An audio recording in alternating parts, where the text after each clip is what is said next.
dando sequência ao nosso último e quinto painel da manhã de hoje. Vamos falar sobre o marco regulatório do saneamento, né? As expectativas para 2025. O marco legal do saneamento completa esse ano 5 anos de vigência, mas ainda com uma série de desafios para atingir as metas estabelecidas até 2033. Os resultados alcançados até agora mostram que, com mais investimentos, a universalização do saneamento básico no Brasil traria uma economia de aproximadamente 49,9 milhões de reais nos cofres públicos apenas com saúde. Com esse cenário, então, eu chamo ao palco para a gente finalizar esse último painel o ministro das Cidades, Jader Filho. Alex Machado, presidente da Companhia Pernambucana de Saneamento. E Verônica Sanches, diretora-presidente da ANA, Agência Nacional de Águas.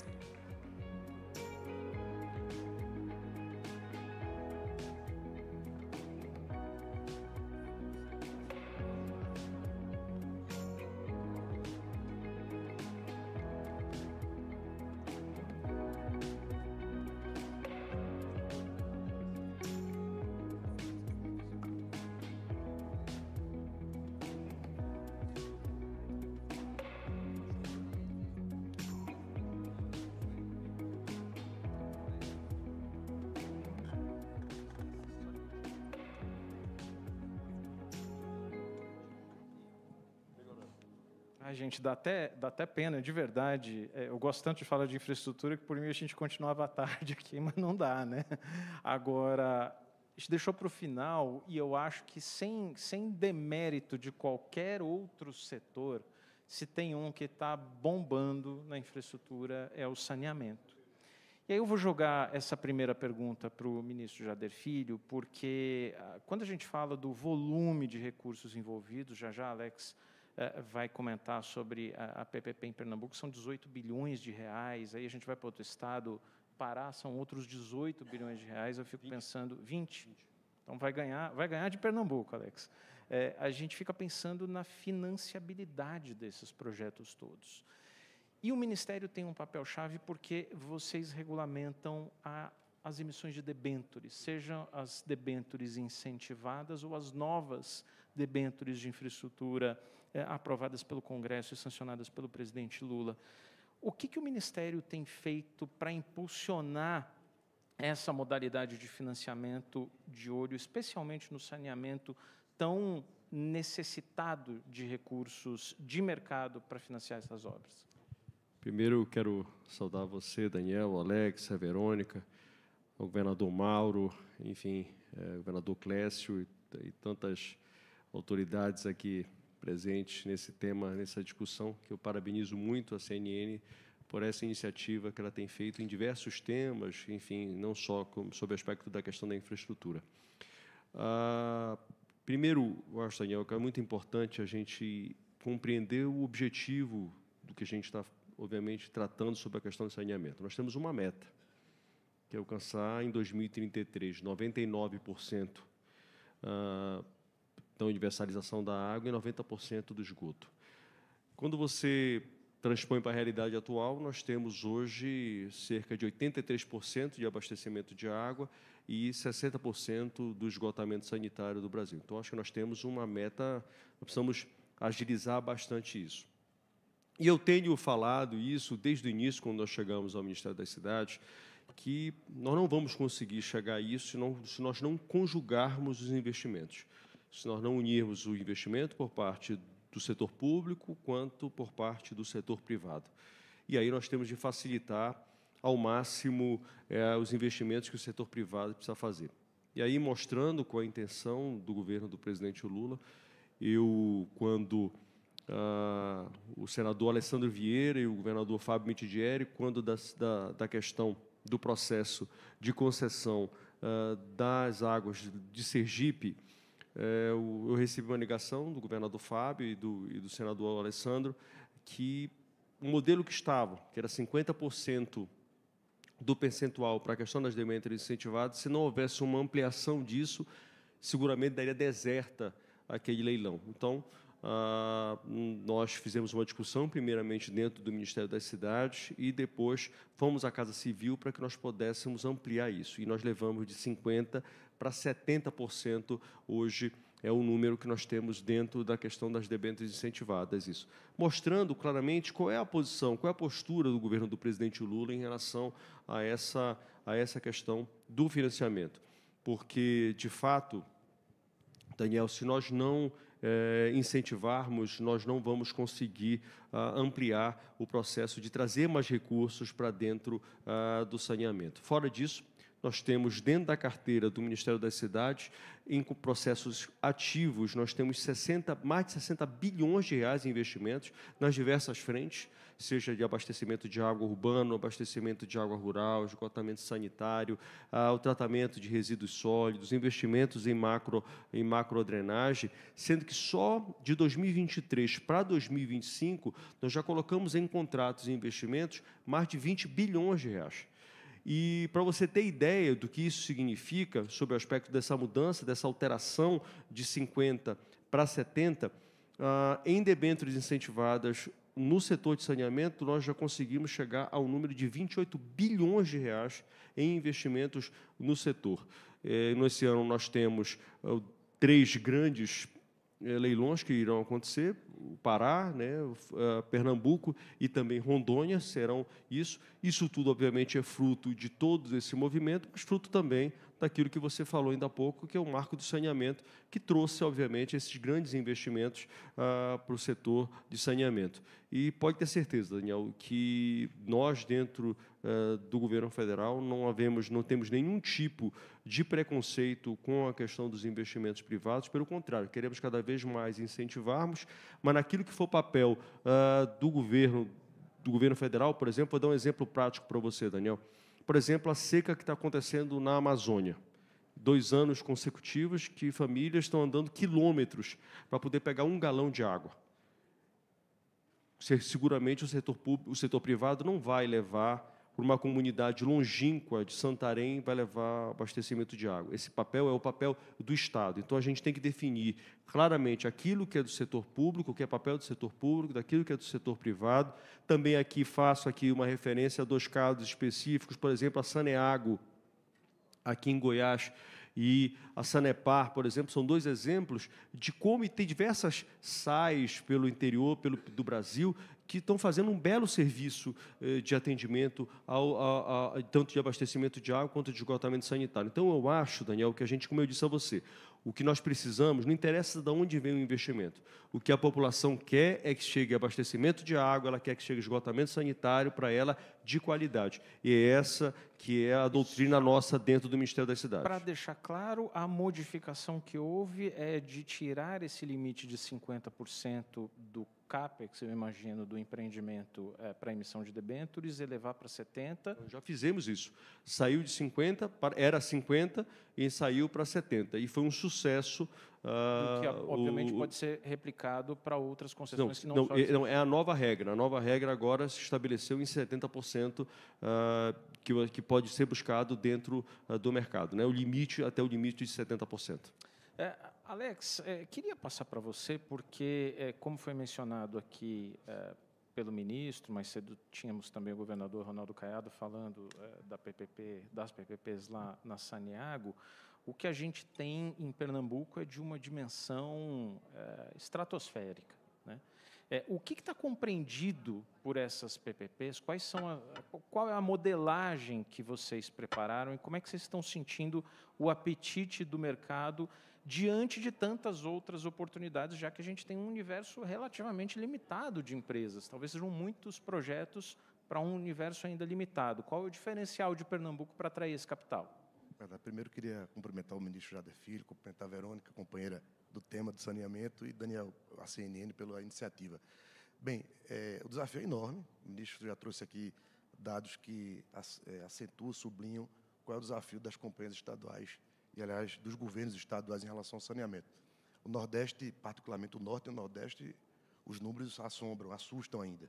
Em termos de esgotamento sanitário, Pernambuco, por exemplo, tem um desafio de cobertura de mais de 70%. Né? E a gente avançou muito na região metropolitana do Recife, com uma PPP que uma das primeiras do Brasil, há 11 anos atrás, que hoje é a BRK Ambiental, né, que é a protagonista dessa PPP, e são significativos os avanços com a PPP do saneamento que nós fizemos na região metropolitana do Recife. São investimentos da ordem de 11 bilhões de reais, mas remanescem ainda as regiões do Estado que ainda não são atendidas por um regime de participação privada. Nesse sentido, é preciso exaltar a importância do novo marco. Era impossível, né, estabelecer um regime jurídico-administrativo que pudesse permitir a participação privada, como o marco está permitindo. O fortalecimento da ANA também como um ente regulador, né, e produtor de uma equalização das normas nacionais. Isso é muito importante para o setor privado, de maneira que é a partir do novo marco de saneamento que se estrutura as PPPs, não apenas as PPPs, mas, sobretudo, os modelos de concessão que estão, digamos assim, graçando no país inteiro. Pernambuco não inova nesse sentido, outros estados já caminharam a passos largos, Rio de Janeiro, Alagoas, o governador Clécio acabou de falar do caso do Amapá. O que eu coloco em relação a Pernambuco, que eu acho que Pará está vivenciando a mesma situação, é que nós já temos lições aprendidas nesse processo. Nós já temos a observação do que outros estados fizeram, que não cabe para Pernambuco, por exemplo, ou que mereceu o aperfeiçoamento no caso do estado de Pernambuco. Eu destacaria 4 aspectos. Aliás, aspectos que foram evidenciados ao longo desse ano de debate, em vários encontros como esse, do setor de saneamento, que era uma preocupação muito grande que o setor privado tinha em relação a uma preocupação que o Estado tinha na montagem das concessões de sobrelevar a questão das outorgas. Uma conta de aperfeiçoamento, de arredondamento de outorga que isso apareceu de forma muito evidente no Piauí. Que sacrificava o volume de investimentos e que também acabava sendo um objeto de discussões futuras em relação ao reequilíbrio econômico de contratos, impondo pressão também sobre o regime de tarifas. Pernambuco optou por conciliar a questão do aumento de investimentos, e aí o nosso CAPEX já projetado, já divulgado, é algo em torno de 18 bilhões, quase 19 bilhões de investimentos de CAPEX. Conciliamos isso com a inclusão, já na modelagem, da tarifa social, que essa é uma novidade de Pernambuco. Como já tínhamos em vigor a tarifa social, a lei federal, Pernambuco trouxe para a base dos clientes da atual Compesa 25% dos seus clientes já na nova configuração da tarifa social. Isso é um aspecto novo do modelo de Pernambuco. A definição de que todo valor de outorga será redirecionado para o saneamento em Pernambuco. Isso tem um aspecto político, econômico, mais social, mas, sobretudo, uma sinalização para o mercado privado de que nós vamos juntos nessa trajetória do saneamento em Pernambuco. Exaltar o fato que a gente está fortalecendo, Verônica, a agência reguladora, os concursos públicos para a agência local saem antes da licitação. E nós estamos num ritmo acelerado da nossa agenda. Terminamos agora a fase de consultas públicas, submetemos o nosso modelo já ao Tribunal de Contas do Estado, e é possível que o edital já seja lançado agora no final de abril, final de maio, começo de junho, para que a gente tenha a licitação na B3 ali por volta de agosto, setembro. Então, eu sublinharia o fato de que nós vamos verter todos os recursos de saneamento da outorga para o saneamento. O nosso modelo vai comportar o regime híbrido de participação, de tarifa, de menor tarifa e maior valor de lance de outorga, de maneira que esses são aspectos peculiares de Pernambuco. Só para entender um pouco melhor esse ponto, como que vai funcionar isso? Você vai ter uma cobrança de outorga, mas a outorga vai ser destinada a investimentos também dentro dessa mesma PPP ou em outras localidades? Não, veja, o Estado ainda tem um desafio nesse modelo, que é o modelo de concessão parcial, é um modelo que a gente conhece como upstream, downstream, onde a companhia estadual permanece como uma empresa produtora de água tratada, né, vai cuidar das adutoras, dos mananciais, enfim. Nesse modelo ainda há um grande desafio de investimentos. No caso de Pernambuco, que em regiões específicas do seu território, como o Agreste de Pernambuco, é o pior balanço hídrico do país. Lá temos uma das maiores obras, né, com apoio do governo federal, com apoio do governo Lula, que é a adutora do Agreste. Então, ainda há um desafio gigante para que a gente possa, inclusive, equilibrar e sustentar o modelo, porque é preciso entregar água ao concessionário. Então, esses recursos serão voltados para essas grandes obras de infraestrutura que ainda são necessárias no estado de Pernambuco e, portanto, há esse compromisso público de verter os recursos para essa direção. Verônica, eu vou pegar aqui, pincelar um pontinho da fala aqui do Alex Machado e te pegar um pouco de surpresa, porque não estava combinado isso, mas você é tão absurdamente qualificada para falar de saneamento que certamente não vai se recusar, que é esse modelo da implementação da tarifa social. Isso é um ponto que chama atenção em Pernambuco. Todo mundo quer tarifa social para quem está no cadastro único, isso é uma política pública absolutamente necessária, mas eu fico pensando do ponto de vista ali de inúmeras empresas, a dificuldade que é de implementar isso. Porque se você tem um grande universo, um grande contingente de usuários, unidades consumidoras que se beneficia da tarifa social, como é que você vai deixar a tarifa para quem não está na tarifa social? Isso, a regulamentação cabe à ANA. Em que momento vocês estão? Vocês fizeram uma tomada de subsídios, agora como é que vocês encaminham isso daqui em diante para garantir, ao mesmo tempo, a implementação da política da tarifa social sem quebrar as empresas? Que desafio. Então, Daniel, primeiro agradecer à CNN pelo convite, parabenizar pelo evento tratando de tantos temas relevantes de infraestrutura, cumprimentar o ministro Jader, nosso parceiro na implementação dos desafios do saneamento, e o Alex, que está liderando esse processo lá em Pernambuco. Daniel, uma das nossas premissas é exatamente a segurança jurídica. Então, o nosso papel na ANA é trazer essa segurança por meio de uma regulação que seja clara, objetiva e que permita que os investimentos aconteçam em padrões que garantam melhoria na qualidade dos serviços prestados e, ao mesmo tempo, o retorno e o equilíbrio dos investimentos necessários. A Lei de Tarifa Social, aprovada no ano passado no Congresso Nacional, traz um desafio grande porque ela, vamos dizer assim, no meio do jogo, contratos assinados, ela muda a regra.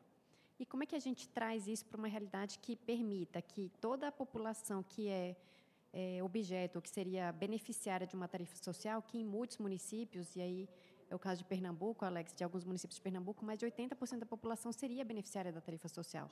Como é que você inclui 80% da população que estaria sendo beneficiária pelos serviços numa tarifa que oneraria os outros 20%, vamos dizer assim, numa conta fria de um município?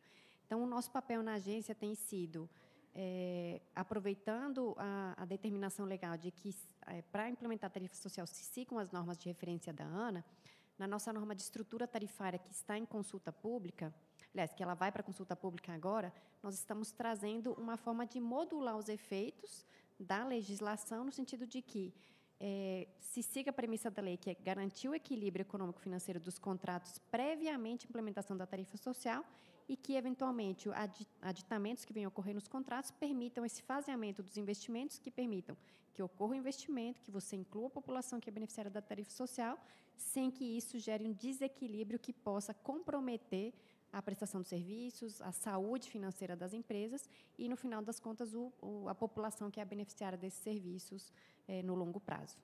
Isso encaixa no caso de Pernambuco, por exemplo, Alex, me veio à cabeça aqui, porque vocês têm 80% de consumidores que, em tese, poderiam se beneficiar. No caso de Pernambuco, foi 25% dos clientes da Compesa estavam incluídos nos critérios da lei federal. A gente procurou seguir esse trilho, né, Verônica, do equilíbrio econômico da empresa. A gente apresentou uma proposta de revisão tarifária, né, de reestruturação tarifária à agência reguladora. Obviamente que a gente tem que utilizar o princípio do subsídio cruzado. Obviamente, alguém vai pagar um pouquinho mais para que a gente possa trazer esse contingente de clientes para a base da tarifa. A notícia é que isso já está encartado na modelagem de Pernambuco, a fim de que o setor privado já quantifique, né, qual é a operação de Pernambuco.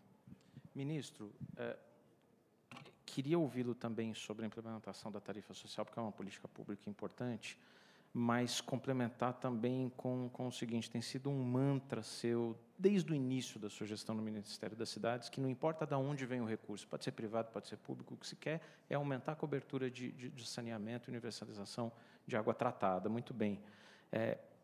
A gente está fazendo 5 anos agora do Marco Legal de Saneamento e parecia longe aquele negócio lá, olhar 2033, universalizar. Mas a gente tem uma nova rodada agora de concessões importantes, o Pará, Goiás, Pernambuco, Rondônia, e alguns estados que acabaram ficando para trás. Me vem à cabeça aqui o Acre, Rio Grande do Norte, Roraima. dá ainda para alcançar 2033? Está na hora em que a gente vai ter que, como a gente teve ali nos resíduos sólidos também, pensar em adiamento de prazo? Queria casar isso com a tarifa social na mesma pergunta. Sobre o aspecto da tarifa social, eu concordo integralmente. Alguém vai ter que pagar a conta.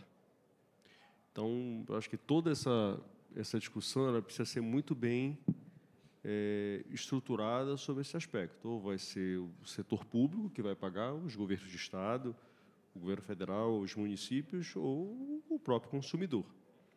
E aqui faço aqui uma observação e parabenizo, viu, Alex, a atitude de vocês sobre o aspecto da questão da outorga do Estado de Pernambuco, tanto que uma das alterações que nós fizemos naquilo que foi feito, os recursos que forem feitos para financiamento, seja do BNDES, da Caixa, para o do Banco do Brasil, que seja feito com recurso público, a gente tem que equilibrar a questão do investimento, do que é da outorga com os investimentos que vão ser feitos. Não dá mais para ser com algumas concessões que foram feitas, onde você pegava outorgas, enfim, quem, no final das contas, não era o empresário que está pagando a outorga que vai pagar aquela conta. Ele tem que fazer o investimento e quem vai pagar é o consumidor. Então, nós temos que ter cuidado, acho que a gente tem que ter equilíbrio. Entendemos perfeitamente que a outorga precisa ser feita, mas não pode ser feita numa proporção que, ao final e ao cabo, quem seja prejudicado seja o consumidor. Acho que esse é um ponto central. E sobre esse aspecto da questão da tarifa social, a gente precisa, obviamente, buscar que alternativas nós vamos fazer para que não haja um salto para determinados segmentos da sociedade que se torne uma água, torne uma situação, um pagamento que tenha uma elevação absurda para diante do cenário para a gente poder, obviamente, pagar. Como eu disse a você, alguém, Daniel, vai pagar a conta. Esse é um fato. Então, acho que por isso que a busca do equilíbrio nessas decisões, apesar de ser eu confesso a você, uma decisão absolutamente justa, né, que já corre no setor elétrico, já ocorre, obviamente a questão da água precisaria e deveria ocorrer também, mas a gente precisa buscar modelos que façam com que haja o equilíbrio dentro desse processo. Sobre a questão do prazo, Daniel, eu sou uma pessoa otimista. Eu acho que o mercado tem respondido bastante em relação a isso. A prova disso são todos os nossos leilões, aí, com raríssimas exceções, todos eles tiveram sucesso absoluto. Eu mesmo tendo sido procurado por diversos países no sentido de entender como é que são a questão vamos dizer assim, dessas concessões que estão sendo feitas pelo Brasil, o que o governo brasileiro está pensando, porque existem países que querem investir no Brasil, enxergam o mercado de saneamento do Brasil como um mercado absolutamente próspero e interessante. Então, estive discutindo com o governo da China, estive discutindo com o governo dos Estados Unidos, com o governo da França, com o governo da Suíça, diversos países, inclusive mandando para o Brasil funcionários de altíssimo, vamos dizer assim, enfim, de alta escala dentro do poder público desses países, para discutir e entender o que o governo federal e o que o governo federal ia fazer em relação a isso. Então, aí mostra o quanto é o vigor desse segmento e quanto interessa não só o mercado internacional, como o mercado interno mesmo, para fazer os investimentos. Então, eu acho que os investimentos vão ocorrer. Pontualmente, Daniel, como você citou, podem existir problemas? Obviamente que podem, porque o governo federal não tem autonomia de impor aos estados. Essa concessão faz parte, obviamente, isso é uma concessão municipal que é outorgada, na sua maioria, aos estados. Então, nós temos que defender. Se nós defendemos o Pacto Federativo, nós temos que respeitar o pacto. A defesa do Pacto Federativo não pode ser só um discurso fácil, nós temos que defender isso, as decisões de quem quer se manter como SAI, de quem quer se manter como companhia, obviamente, estadual. O que nós queremos e buscamos para buscar e tentar ocupar esses espaços, por exemplo, é colocar os recursos aonde tem esses déficits, a gente colocar os recursos do governo federal. E aí eu estou mostrando a você, são 60 bilhões de reais em contratos ativos hoje dentro do Ministério da Cidade. É um investimento que nunca aconteceu na história do Brasil. Fora os investimentos, perdão, só mais um detalhe, Daniel, que nós abrimos agora a nova seleção do PAC, onde há financiamento de novo, para abastecimento de água, para esgotamento sanitário. Não há recurso por conta da questão do teto de gastos, não há recurso do Orçamento Geral da União, em compromisso, obviamente, do governo federal com a questão dos gastos públicos. Houve, em 2024, estava previsto para acontecer em 2025, mas nós só vamos fazer foco só na questão da prevenção, né, que é macrodrenagem, são 2,5 bilhões de reais, e mais R$1 bilhão para a contenção de encostas. E temos uma nova seleção, que nós estamos em discussão agora com a Casa Civil, para os municípios que sofreram. Estou vendo aqui o governador Mauro Mendes, o governador Clécio está lhe dando entrevista, que foram estados que foram afetados, como foi o Pará, como foi o Amazonas, de municípios que ficaram absolutamente sem água, onde as pessoas, como eu disse a você, tinham que andar quilômetros. Então, o presidente Lula, desde o ano passado, já tinha pedido a nossa atenção. Então, o abastecimento de água rural que foi feito no ano passado, na seleção do 23-24, ele será feito, mas focado nos municípios que sofreram a questão da seca extrema por conta desses eventos climáticos. Obviamente, o senhor não fala pelo governo do Pará, mas tem um carinho e uma curiosidade natural pelo que acontece no seu estado natal. O leilão de saneamento no Pará está previsto para dia 11 de abril, é mais um dos destaques neste ano nessa área. A tendência é que seja bem-sucedido? Existem interessados pelo seu sentimento ali e escuta do mercado? O que eu tenho ouvido, como eu disse a você, tudo isso são audições que nós fazemos. Existe... eu não estou agora me recordando de cabeça, até peço a minha assessoria que me ajude nisso, de Rondônia.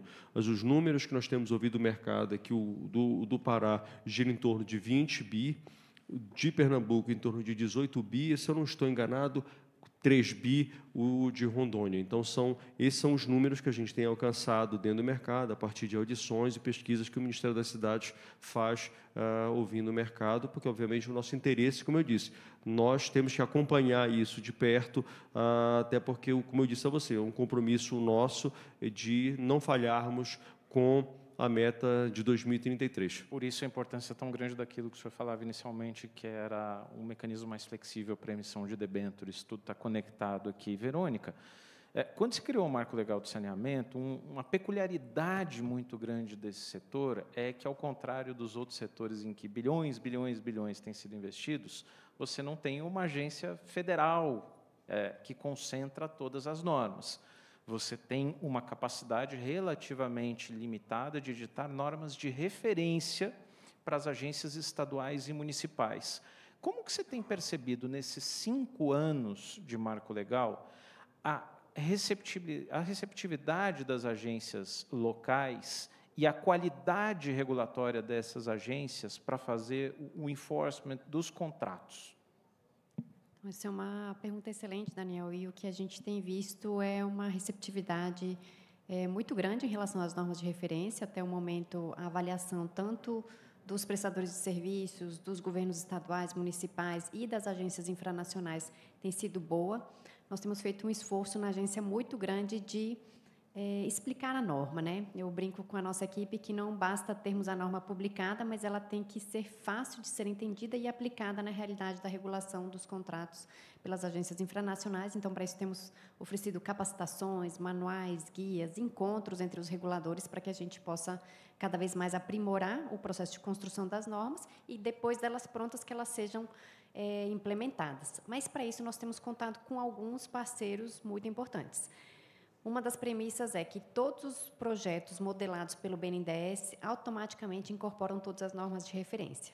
Então, grande parte dos projetos tem sido modelados pelo BNDES, uma outra parte pelo FEP, Fundo de Estruturação de Projetos, coordenados aqui pela equipe do PPI, e todos eles já incorporam as normas de referência como premissa dos contratos. Então, isso é um ganho importante quando você pensa na parte do contrato, que é feito por meio de regulação contratual, e quando a gente vai para a regulação discricionária, a gente tem feito um trabalho muito interessante também de proximidade com os entes federados que estão liderando esses processos de concessão. No meu caso de Pernambuco, a gente está sempre dialogando com as equipes dos governos estaduais, com a instância intergovernamental que tem a delegação dos municípios para fazer a concessão, no sentido de fortalecer a regulação a nível estadual. Então, o exemplo de Pernambuco é um exemplo muito claro de que a governadora e a equipe da governadora enxergou a importância de ter uma regulação boa, clara, porque a gente sempre comemora o dia do leilão, né? Tem o BID, tem a empresa que se apresenta para executar aquele volume de investimentos e operar aquele serviço durante 30 anos,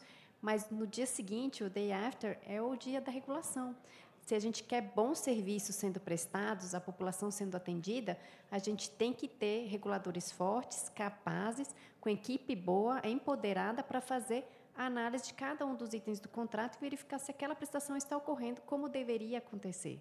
Então, essa é a nossa missão de fortalecer os reguladores. Né, Verônica? No dia da festa, está todo mundo feliz ali. Depois dos 30 anos seguintes, é um trabalho de formiguinha para evitar briga, né? Alex, só para a gente concluir, entender como é que vai funcionar a regulação em Pernambuco para esse contrato de montantes, investimentos gigantescos. Vai tudo ficar a cargo de uma única agência em Pernambuco, ou você tem ali algumas convivendo entre si? E que balanço que você faz hoje da PPP lá atrás, que a Compesa fez para, se não me engano, para a região metropolitana de Recife? Ela está cumprindo rigorosamente as exigências contratuais? Vou para a tua primeira pergunta para dizer o seguinte: a gente se preocupou muito com a qualidade do contrato que a gente vai submeter à discussão pública, né? A gente aprendeu nesse processo com as outras concessões.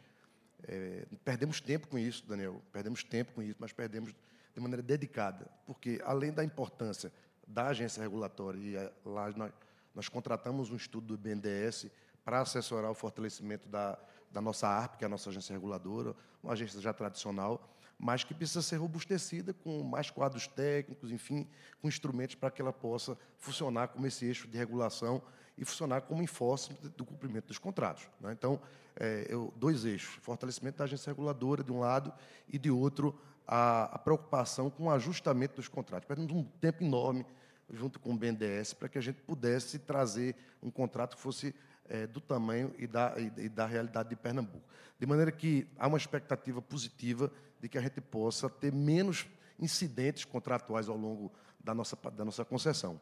E isso também é produto da experiência que nós tivemos com a PPP. Foi uma das primeiras do Brasil, isso já tem 11 anos de funcionamento. Tivemos que repactuá-la agora recentemente. Estamos em processo de rediscussão com a BRK Ambiental, porque o pioneirismo também traz o advento dos erros, né, do desconhecimento do funcionamento das PPPs. Acho que eu tenho a expectativa de que as concessões podem funcionar como modelo melhor de ambiente de participação privada. Eu tenho essa expectativa, porque aprendemos com as PPPs e as concessões elas trazem um ambiente regulado melhor. É a minha impressão.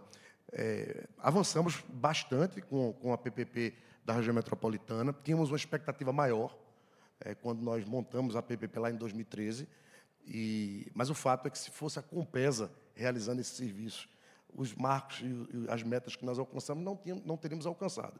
Não foi exatamente o que se esperou ao longo desses 12 anos de contrato de PPP, mas foi bem além daquilo que nós poderíamos fazer se fôssemos apenas, né, o braço público tocando as grandes obras de esgotamento sanitário da região metropolitana.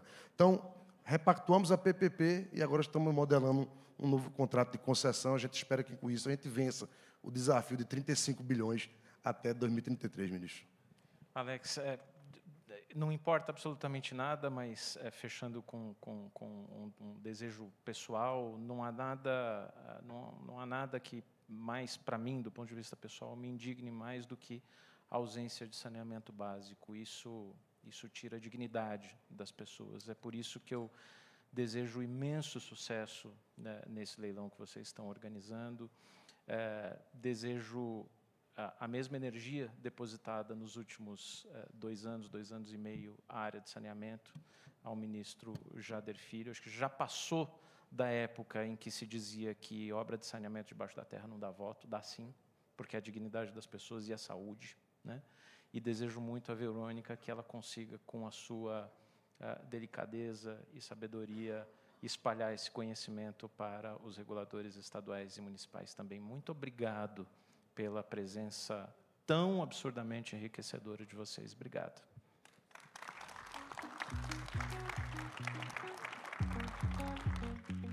com esse último painel, nós encerramos mais uma edição de sucesso do CNN Talks, Infraestrutura no Brasil. Gostaria de agradecer também mais uma vez a presença, participação e contribuição dos painelistas que contribuíram para essa